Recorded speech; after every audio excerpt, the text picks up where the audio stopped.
So we're very nearly there. We are very nearly at picture lock. We just have to go through our final scene, and this isn't going to take too long. The final scene is fairly simple. There's only one line. It's mostly audio work we've got to take care of here. But let's go through and use all the tools we know just to make a proper final pass at this, or a proper second pass, at least. You've come too far to throw it all away. So I like that, but I want to make this a J-cut. There's no audio worth keeping down here. We're going to have to completely replace this. So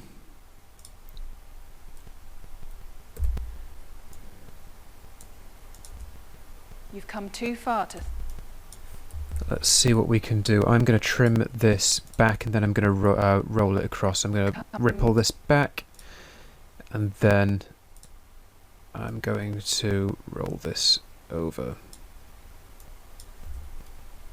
I'm too far to... I don't want him to look back at the cookie before I cut away. So in that case, what I'm going to have to do is... there we go. Now, because I have linked selection off when I ripple the video, if there's no audio down there for this green brick, this green audio to collide with, it will also undershoot, and it will make a J-cut for me. So here we go. You've come too far to throw it all away.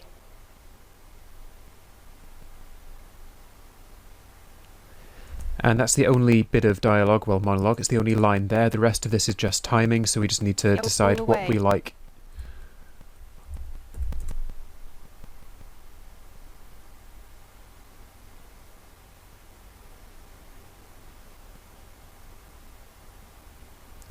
And you know what, to be honest, I think that's pretty good the way it is. The audio is the problem. Audio in kind of, on location interior places like this is always terrible. There's always a lot of work to do in like hard surfaced cafes, for example, which is always a nightmare. So we've got plenty of sound design to do to sell this location, but we can do that. We'll get through that. So let's just take a look at this.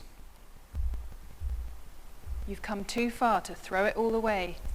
Maybe that is just a little bit too much of an undershoot. You've come too There far we go. to throw it all away.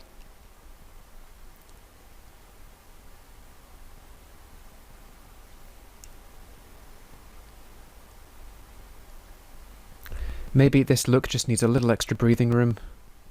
And we do need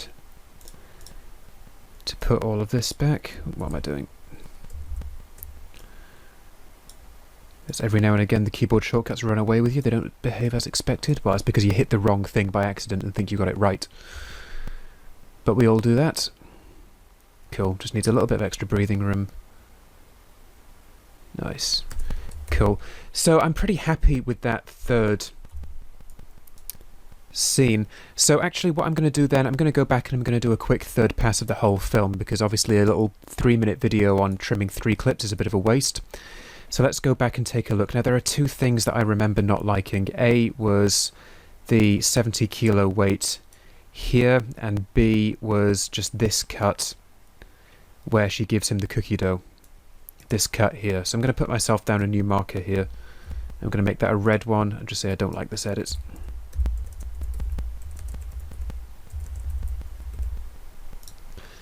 And I already know where the montage is, so we go through.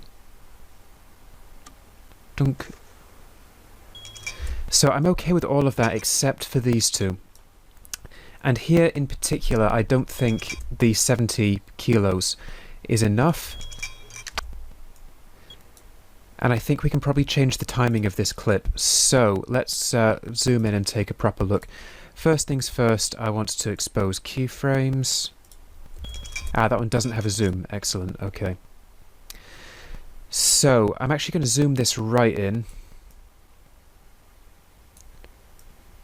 And what I want is to make the 70 kilos here really obvious, because that's the point of this shot. We kind of lost the point of the shot in the second pass of this montage. The point of this shot is obviously he's shooting for the moon. He's setting himself an impossible task because he's not experienced enough in working out and weightlifting, so this isn't going to end well. So I'm just going to make sure that that 70 kilos is right there. And I think I'm going to slip this as well.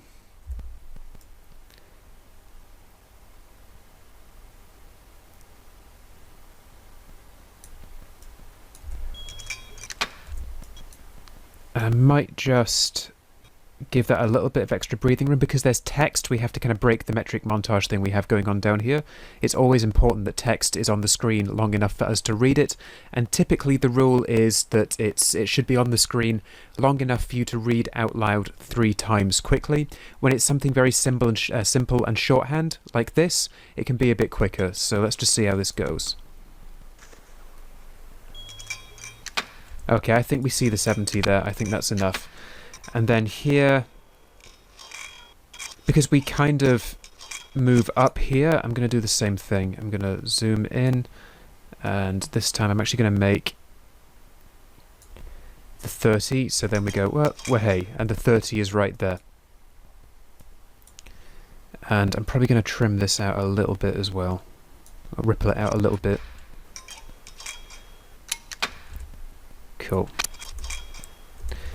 Okay, let's go back and watch this. Let's hope I haven't destroyed the timing of it, but we'll see. It's just, that was bugging me, the kind of we couldn't really get the text properly there.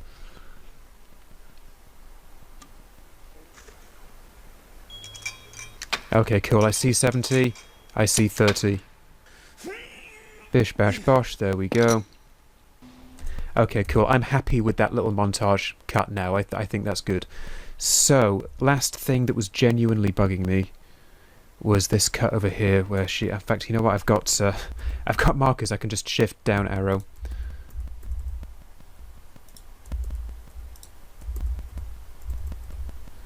And go to the next marker. Okay, cool, here we go.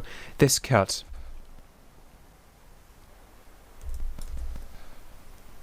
I just need to think a little about this cut. The way it's landing doesn't quite gel with me at the moment. So let's just think about what we can do here.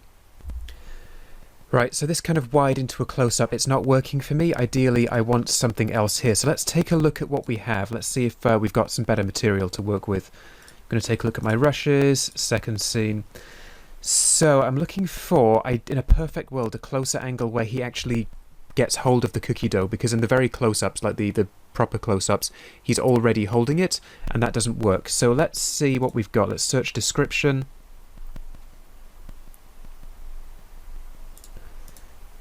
Let's just see which ones are tagged with dough.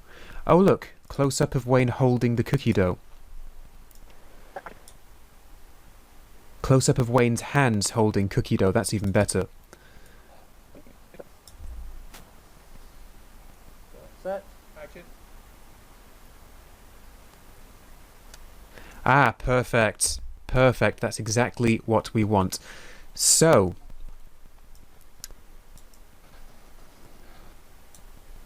I'm going to get rid of that marker because it's upsetting my playhead.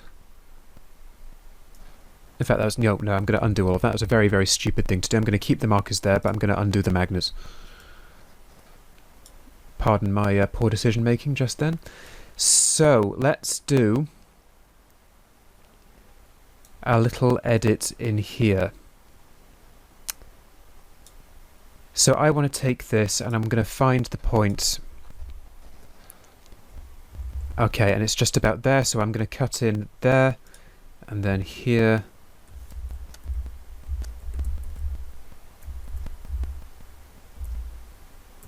So I can cut in there. Alright, cool. So the next thing I want to do is take this and put it in here, but I have a problem. I can do a standard insert edit, which is F10. But that kind of overwrites this, well, an insert, that's an overwrite edit, F10. I can do a standard overwrite edit, but that kind of chews into this edit here, which isn't what I want to do. Ideally, what I want to do is I want to overwrite. I want to overwrite this clip into a specific region on the timeline. And in order to do that, I'm going to show you a trick, right? I'm going to set an in and out point on my actual timeline.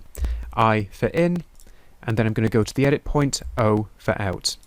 Now, this is really cool because if we insert or overwrite into a timeline where we have an IO active, what it will do is it's going to take the in point of this selection up here in the source viewer, and it's going to line it up with the in points that we have here.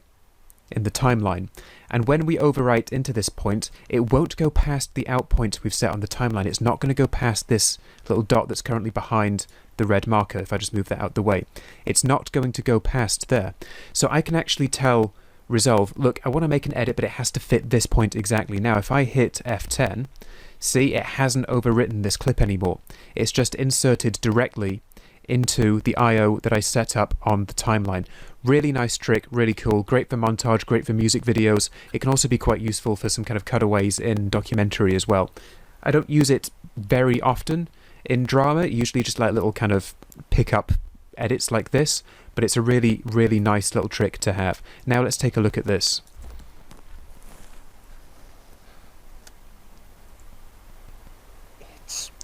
Cool, I think that is much better. I think that's a much nicer edit, yeah? And now that I look at these two, I think what I might do on the inspector, I might just zoom in a little bit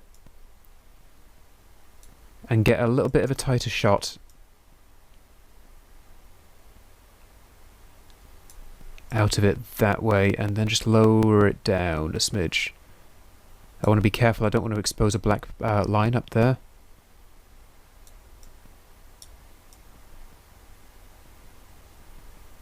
So I can get a bit of a tighter shot here. Although maybe that cuts the dealer off at the waist, maybe that's a bad idea, maybe just a little bit.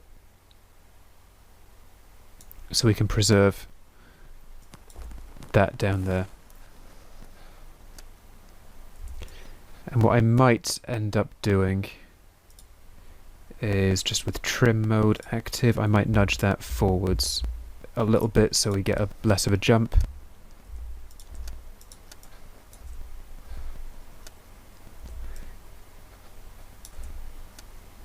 Cool.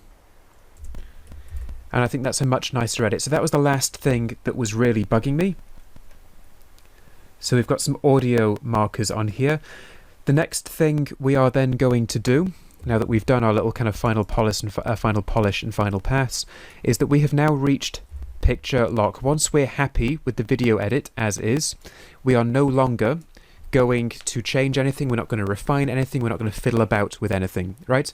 But we're going to talk about that in more detail in the next lecture before we move on to the audio. And there's a lot to cover in kind of basic audio just in the edit panel, right? We're not going to go into Fairlight because this course is not about Fairlight, but I aim to give you all of the basic audio understandings you need in order to work with audio people and prepare a project for them.